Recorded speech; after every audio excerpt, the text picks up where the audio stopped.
নবীন ধানের মঞ্জরি দিয়ে সাজিয়ে এনেছি ডালা। এসো গো শারদ লক্ষ্মী, তোমায় শুভ্র মেঘের রথে, এসো নির্মল নীল পথে, এসো ধৌত শ্যামল আলো ঝলমল বনগিরি পর্বতে, এসো মুকুট পরিয়ে শ্বেত শতদল শীতল শিশির ঢালা। সোনা হয়ে যাবে সকল ভাবনা, আধার হইবে আলা। রবীন্দ্রনাথের কবিতার রেশ ধরে সূচনা করছি শারদোৎসব, সূচনা করছি দুষ্টের বিনাশ ও শিষ্টের পালনকর্ত্রী শারদা দেবী মহিষাসুর মর্দিনী।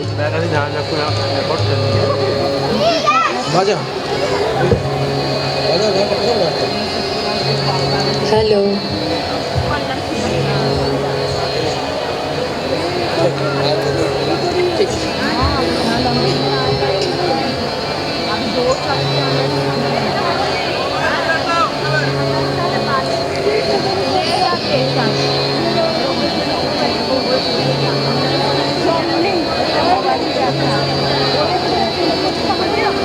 অসুর কুলপতি দানুর বংশধর ছিলেন অসুর রাজ রম্ভাসুর। একদিন রম্ভাসুর গভীর অরণ্যের ভিতর দিয়ে যাওয়ার সময় এক স্ত্রী মহিষের দেখা পেয়েছিলেন। অলৌকিক ক্ষমতাধারী রম্ভাসুর জানতে পেরেছিলেন স্ত্রী মহিষটি আসলে পশুরূপ ধারণ করা এক রাজকন্যা, নাম তার শ্যামলা, যিনি অভিশাপের কারণে মহিষ হয়ে গিয়েছিলেন। অসুর রূপ ছেড়ে মহিষের রূপ ধারণ করে রম্ভাসুর নেমে গেলেন জলাশয়ে। মহিষরূপী শ্যামলার সঙ্গে মিলিত হলেন মহিষরূপী রম্ভাসুর। মিলনের ফলে গর্ভবতী হলেন শ্যামলা। মহিষরূপী রাজকন্যা শ্যামলার গর্ভ থেকে জন্ম নিলেন ত্রিভুবন কাঁপানো মহিষাসুর। যুবক হওয়ার পর মহিষাসুর তার এক বয়স্ক আত্মীয়কে জিজ্ঞেস করলেন, তোমরা সারা জীবন ধরে আমাকে বলে এসেছো আমার মধ্যে ত্রিলোক বিজয়ী হওয়ার ক্ষমতা লুকিয়ে আছে। সেই স্বপ্ন বাল্যকাল থেকেই দেখতে শুরু করেছি আমি। এখন আমি যুবক, সেই স্বপ্ন পূরণ করতে চাই। আত্মীয়টি শীত হেসে মহিষাসুরকে জানালেন তার পিতা অসুররাজ রম্ভাসুরের তপস্যার কথা। ত্রিলোক জয় করতে গেলে মহিষাসুরকে অমরত্ব লাভ করতে হবে। এর জন্য প্রজাপতি ব্রহ্মার আরাধনা করতে হবে। কঠোর তপস্যায় ব্রহ্মা তুষ্ট হলে মিলবে অমরত্ব। মহিষাসুরের করায়ত্ত হবে ত্রিলোক। তপস্যা শুরু করলেন রম্ভাপুত্র মহিষাসুর। গভীর অরণ্যে প্রবেশ করলেন। বিপদ সংকুল অরণ্যে একটি গাছের তলায় এক পায়ে দাঁড়িয়ে শুরু করলেন কঠোর তপস্যা। কেটে গেল শতাব্দীর পর শতাব্দী। ভক্তের কঠোর তপস্যায় তুষ্ট ব্রহ্মা দেখা দিলেন মহিষাসুরকে। বললেন, আমি তোমার তপস্যায় তুষ্ট, আমার কাছে তুমি কি বর আশা করো? ব্রহ্মার পদতলে লুটিয়ে পড়ে মহিষাসুর চাইলেন অমরত্বের বর। উদ্বিগ্ন হলেন প্রজাপতি ব্রহ্মা। তিনি জানতেন নৃশংস মহিষাসুরকে অমরত্বের বর দেওয়ার পরিণতি কি হতে পারে। তাই ব্রহ্মা বললেন, আমি তোমায় অমরত্বের বর প্রদান করতে পারি না, তবে তুমি আমার কাছে সেই বর চাইতে পারো যে বর পেলে দেবতা, মানুষ ও পশু তোমায় হত্যা করতে পারবে না। একমাত্র কোনো নারী তোমাকে বধ করতে পারবে। ব্রহ্মার কথা শুনে মনে মনে হেসে উঠলেন অগ্নিদেবের বরে জন্ম নেওয়া মহিষাসুর। এরপর দুরাচারী মহিষাসুর মর্ত্যকে রক্ত সাগরে ভাসিয়ে যুদ্ধে দেবতাদের শোচনীয়ভাবে পরাজিত করে দখল করে নিলেন স্বর্গ। ভীত সন্ত্রস্ত দেবতারা গেলেন শ্রী বিষ্ণুর কাছে।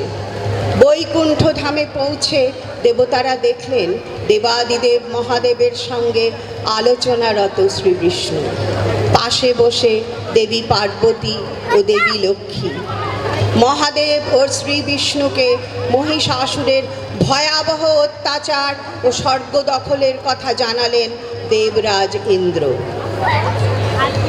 ইন্দ্রের কথা শেষ হওয়া মাত্র সারা বৈকুণ্ঠ জুড়ে ভাসতে শুরু করে সুরেলা অথচ কঠোর এক নারী কণ্ঠ।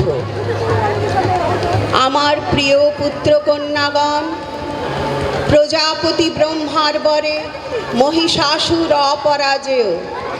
তাই অশুভ শক্তিকে বিনাশের জন্য একই দেহে বিলীন হয়ে যাবেন 3 দেবী। আমি পুনরায় জন্ম নেব এক রণরঙ্গিনী দেবী রূপে।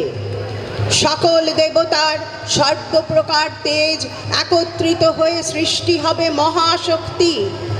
সেই মহাশক্তি পুঞ্জ প্রবেশ করবে রণরঙ্গিনী দেবীর শরীরে। তোমরা তোমাদের অস্ত্র সেই দেবীকে প্রদান করো, তিনি বিনাশ করবেন। মহাদেবীর মহাবাণী শুনে শীত হাসি ফুটে উঠল দেবী পার্বতী, দেবী সরস্বতী ও দেবী লক্ষ্মীর মুখে। ব্রহ্মা বিষ্ণু মহেশ্বর ও বাকি দেবতাদের দেহ থেকে নির্গত হলো চোখ ধাঁধানো তেজ রাশি।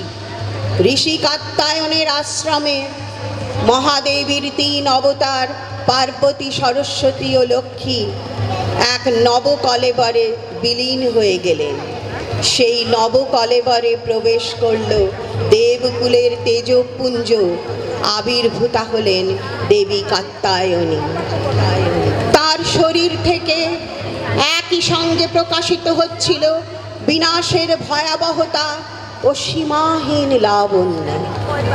দেবীর সর্বাঙ্গ থেকে নির্গত জ্যোতির তীব্রতা এতই বেশি যে দেবতারাও দেবীর দিকে তাকিয়ে থাকতে পারলেন না।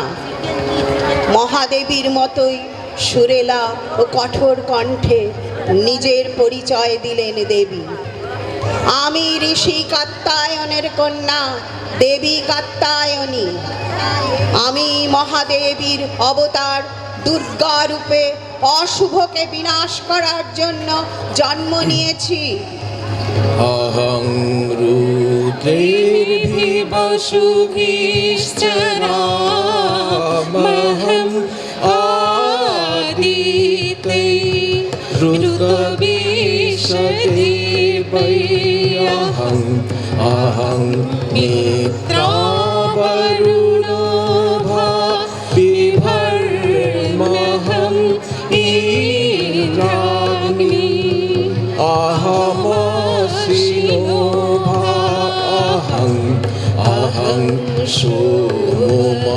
সোমমানসং বিভর্মহং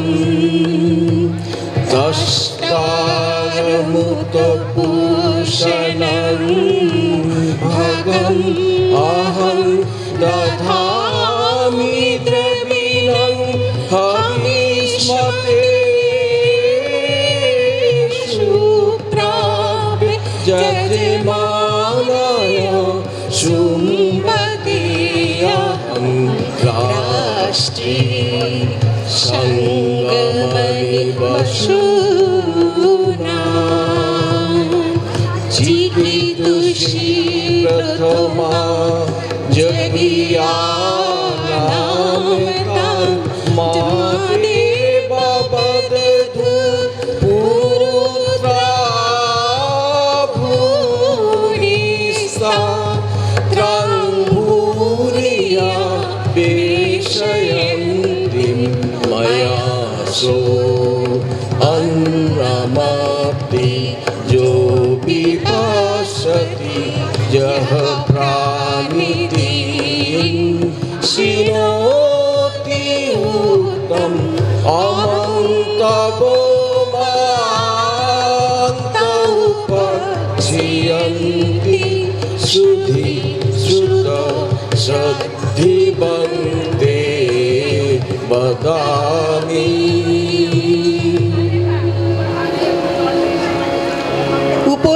দেবতারা সাষ্টাঙ্গে দেবী কাত্যায়নীকে প্রণাম জানালেন। তারপর মহাদেবীর কথা মতো তারা দেবীকে রণসাজে সজ্জিত করলেন তাদের অস্ত্র দিয়ে। দেবী দুর্গার হাতে শ্রীবিষ্ণু তুলে দিলেন 108টি ধারযুক্ত শানিত সুদর্শন চক্র। ব্রহ্মা দিলেন কমণ্ডলু, অক্ষমালা ও পদ্ম। মহাদেব তুলে দিলেন তাঁর ত্রিকাল দণ্ড বা ত্রিশূল। এরপর দেবতারা একে একে দিলেন তাদের অস্ত্র। দেবীর বাহন হিসেবে গিরিরাজ হিমালয় দিলেন এক ভয়াল ভয়ঙ্কর সিংহ।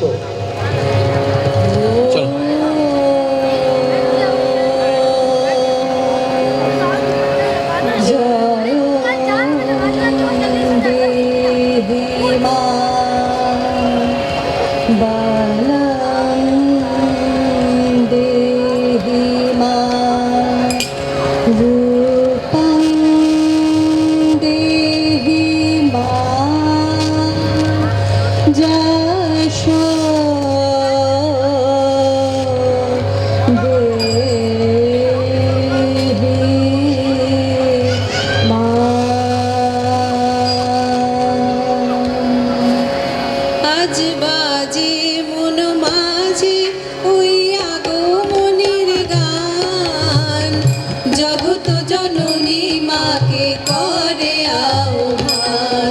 আজ বাজে মন মাঝে ওই আগমনের গান, জগত জননী মাকে করে আহ্বান।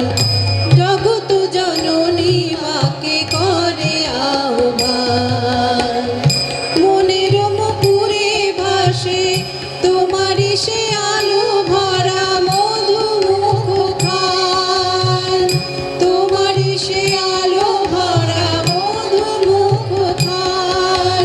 মায়ের মূরতি ধরে জাগো তুমি জাগো, মায়ার বিনাশ করে জাগো তুমি জাগো। আজ বাজে মন মাঝে ওই আগমনের গান, জগত জননী মাকে করে আহ্বান। জগত জননী মাকে করে আহ্বান। আজ বাজে মন মাঝে ওই আগমনের গান, জগত জননী মাকে করে আহ্বান।